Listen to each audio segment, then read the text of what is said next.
Bienvenue à toi dans ce nouvel épisode du podcast Le fil de Floriane. Le podcast des âmes sensibles, à fleur de peau, à fleur des mots.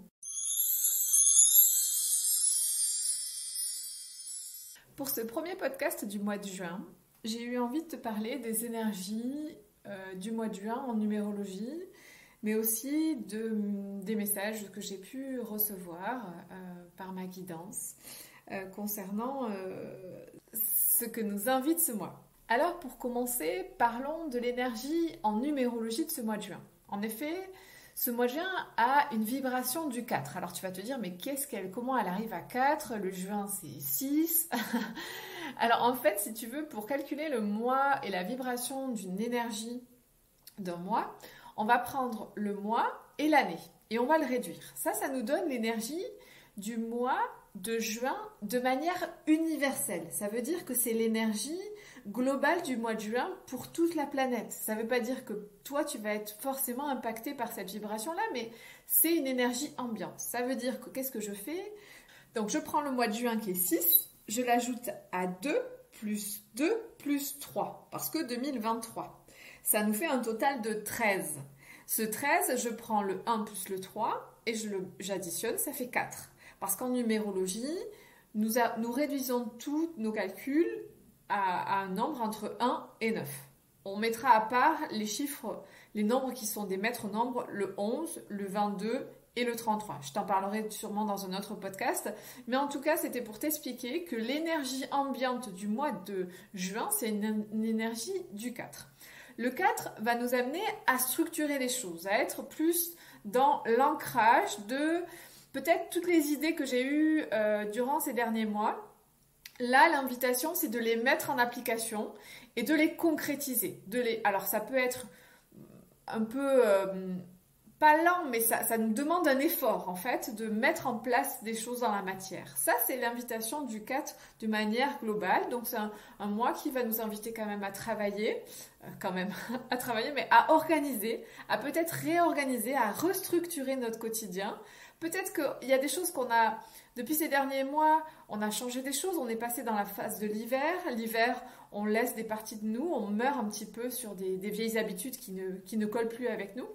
Donc, c'est un peu le renouveau d'une nouvelle réorganisation dans ta vie. Ça, c'est la vibration en numérologie. Quand on regarde un petit peu, quand j'écoute ce que je peux sentir, puisque donc tu as compris, j'accompagne et je t'accompagne, toi, si tu es sensible, j'accompagne les sensibles à réapprendre à écouter cette sensibilité, ces messages qu'on peut percevoir. Et donc, et je ressens certaines choses, et j'ai des messages qui arrivent.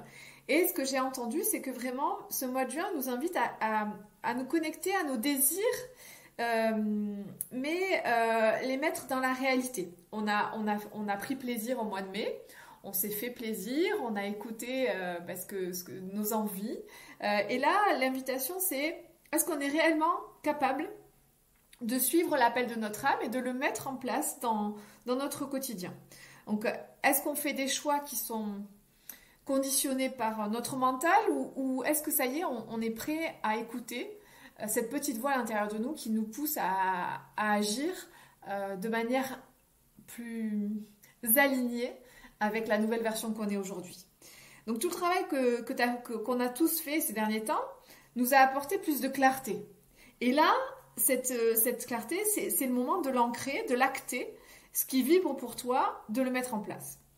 Parfois, à trop chercher ce qu'on doit changer en nous et autour de nous, on finit par en oublier l'essentiel, qui est quoi? C'est poser des actes concrets. C'est l'invitation de ce mois de juin. Ok, on a pris conscience, maintenant on met des actes, on pose des actes. Donc petit à petit, on va mettre des pierres à notre nouvel édifice qu'on est en train de peut-être visualiser depuis quelques mois. Donc en juin, l'idée c'est de revenir à ce à quoi on tient, ce qui compte pour nous. Alors tu l'auras compris, en juin, reviens à ce à quoi tu tiens, à ce qui compte pour toi, ce qui est cher à tes yeux et ce qui a de la valeur pour toi. Nourris ça. Chéris ce qui te nourrit. Chéris ces nouvelles fondations, celles qui te permettent de te tenir droit aujourd'hui, avec tout ce que tu as traversé, tout ce que tu as vécu, et qui te permettent aussi de t'orienter vers la nouvelle direction que tu as choisie.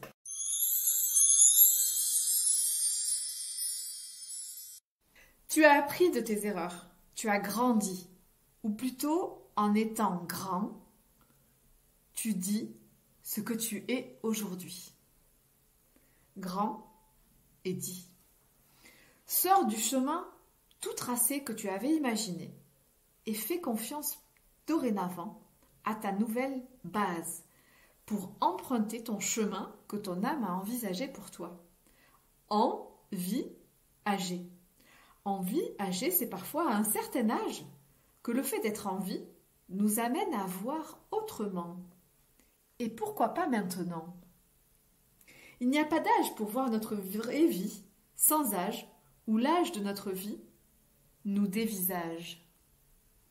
Ce mois de juin est un mois d'ancrage qui nous permet de comprendre que tout ce que nous avons, traversé jusqu'à présent nous a permis de nous reconnecter avec tous nos différents visages, ou plutôt toutes nos différentes vies qui s'expriment dans l'âge. En juin, prends ton destin en main et maintiens, ou plutôt tiens entre tes mains, ce qui est cher pour toi. Ce que tu chéris, ce qui te fait rire et sourire quand tu l'as entre tes mains. Car ce qui a de la valeur pour toi doit t'amener le sourire et les sous qui te font rire. L'abondance te sourit si tes sous rient et que tu souris quand les sous arrivent à toi. Alors je te souhaite un divin mois de juin où tu prends ton destin en main et où l'abondance arrive à toi. Je suis Floriane Despy, numérologue, coach et thérapeute. Je t'accompagne à mieux te déchiffrer grâce à la numérologie pour mettre en lumière tous tes potentiels et comprendre tous les challenges que la vie t'amène pour les libérer et pour gagner en confiance et en sérénité dans ton quotidien. J'ai créé ce podcast Le Fil de Floriane pour les personnes sensibles en quête de sens dans leur vie, qui ont envie de retrouver leur essentiel. La sensibilité est un véritable cadeau à accepter puis à développer.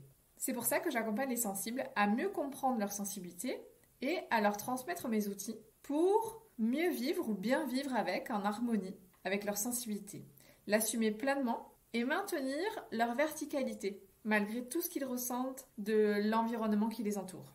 Je te retrouve la semaine prochaine pour un nouvel épisode du podcast Le Fil de Floriane. Belle semaine!